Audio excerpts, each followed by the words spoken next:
Well, I'm packing up and saying, oh, the bugs. I will not miss the bugs. I am, there's one in my shoe, crawling on my toe.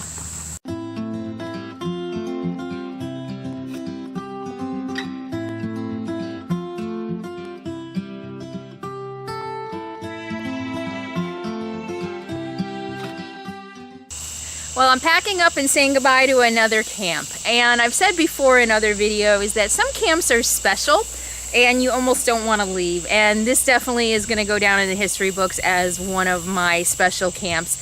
And not because of the sweeping, grand, majestic views, certainly not because of the bugs or the humidity in Tennessee, but because of the human kindness that I experienced here. And yet another example of, or another story of sitting across from someone and hearing their stories and understanding their way of life. So let me explain that.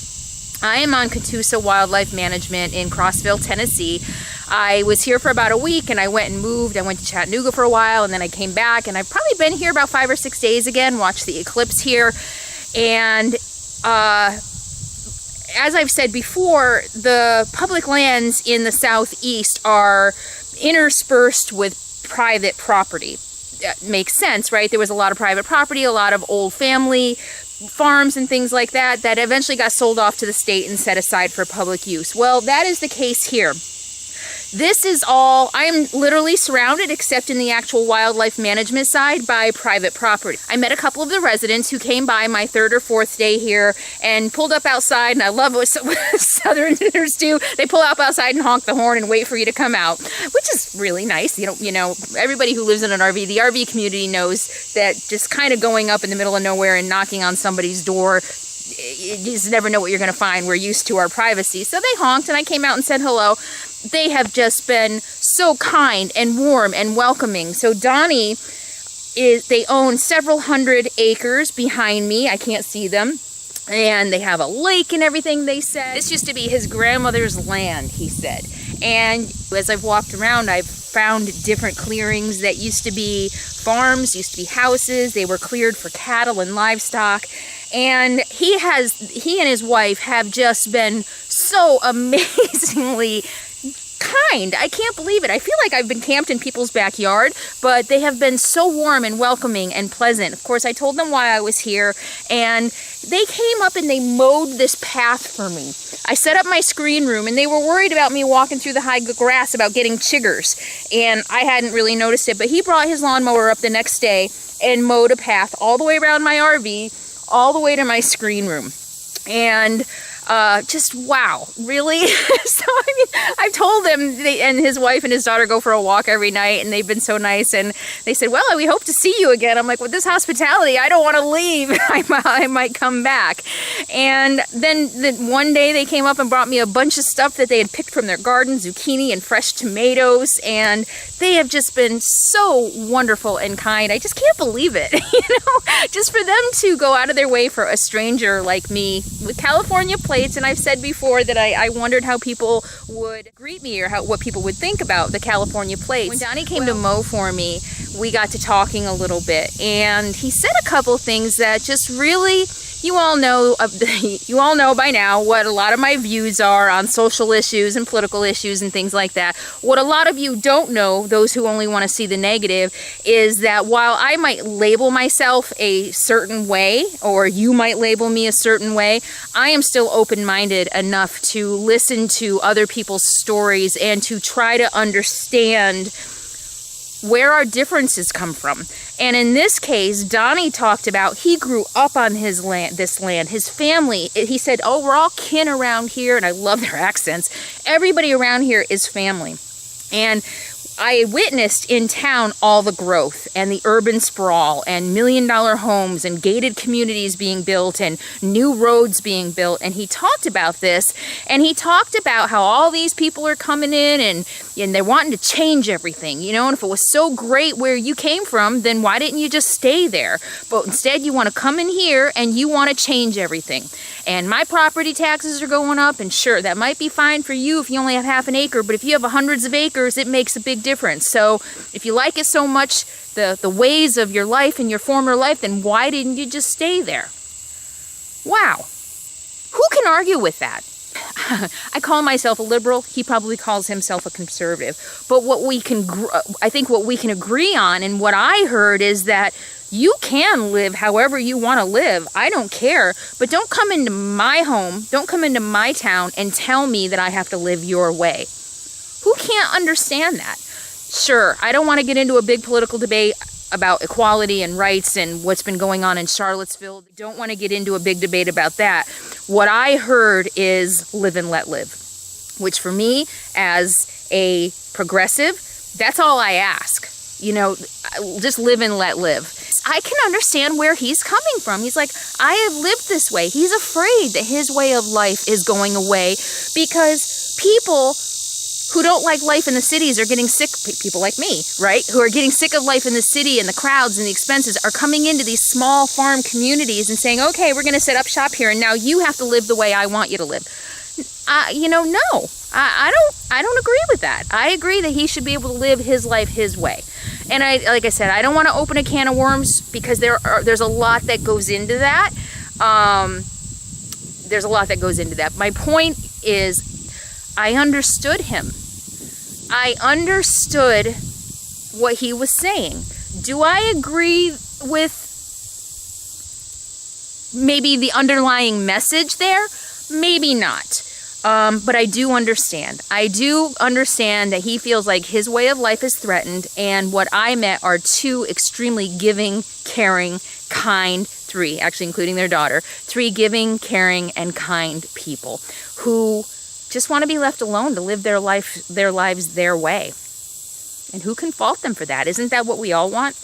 And I've said over and over again throughout my travels and trying to talk to people and trying to bring these experiences into my videos, this is what I enjoy about getting out of my bubble. And I've said before, my Bay Area bubble, we all live in bubbles, whether it's in the Bay Area or whether it's in Crossville. We all live in a bubble. And I think that when we get outside of those bubbles and talk to people, look people in the eye, and that's the problem with the internet. We can't look at each other in the eye. All we see is liberal, conservative, Christian, Muslim.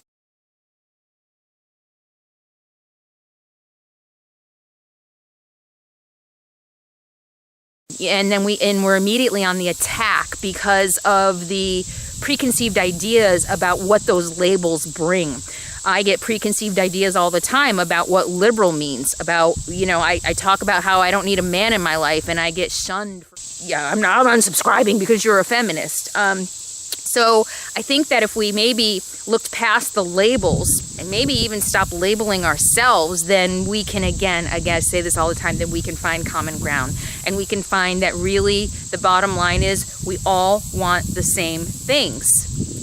So, you know, I do have a lot of thoughts about this, but I didn't want to make it a political video. You know, I still believe that giving other people rights does not take rights away from me, and I think some people would still disagree with that, but that's a whole deep issue. That's what a lot of us are struggling with. And I only bring that up because I know some people are probably going to bring that up when I talk about this video, and I talk about the locals here who don't want big city values in their small town. I do believe that equality, tolerance, love, and kindness are not just small town views or big city views or liberal or conservative. I think they are human views. That was my experience here in Crossville, Tennessee. A lot of you have noticed that, or have commented that my videos, I look relaxed and happy here in the Southeast, and I am. It took a little while. I was just a little unsure of what to expect, and I gotta tell you, I'm really enjoying it. I really feel, I have felt so comfortable and so safe here that it's almost hard to leave. And I'm almost a little reluctant to go back west. So I like the green, and I was looking at the desert pictures, and I'm like, yeah, it is really barren and different. But look at the bugs and the humidity. It's 8 o'clock in the morning. I'm already sweating. So yeah, these are complex issues that societies for probably thousands of years have been trying to figure out. We all have different views, we all have different wants, we all have different needs to some extent. I mean, some of those are basic instincts and basic needs. How do we all live together under one society?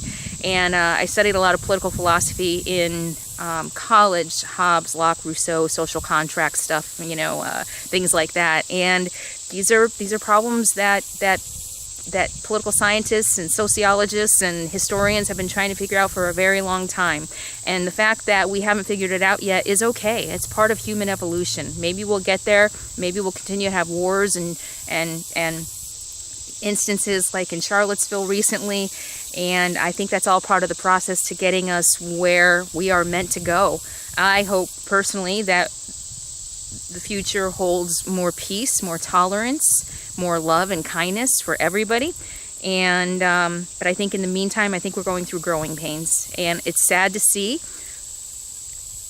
intolerance, and it's sad to see a lot of the violence and intolerance and hate that's coming out. That is my experience here in Tennessee with the wonderful hospitality of a couple of wonderful farmers who went out of their way to make me feel comfortable and safe, even with my California plates. So I love my life.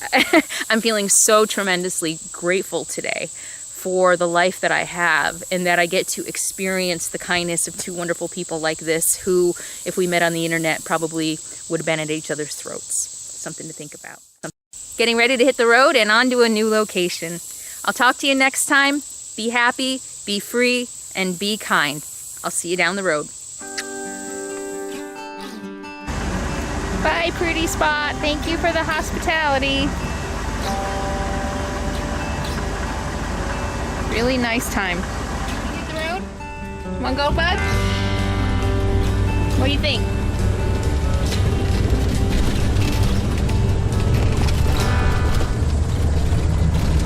Goodbye, Catoosa. Goodbye, Crossville. Goodbye, Donnie and Gail. Thank you. They don't have a computer, so they'll never see this. They actually don't have a computer. That's really cool. I don't know, makes me really envious of their life a little bit. Live on a couple hundred acres with a lake. They're just nice, they're nice to strangers. They don't have a computer. Sounds rather idyllic, doesn't it?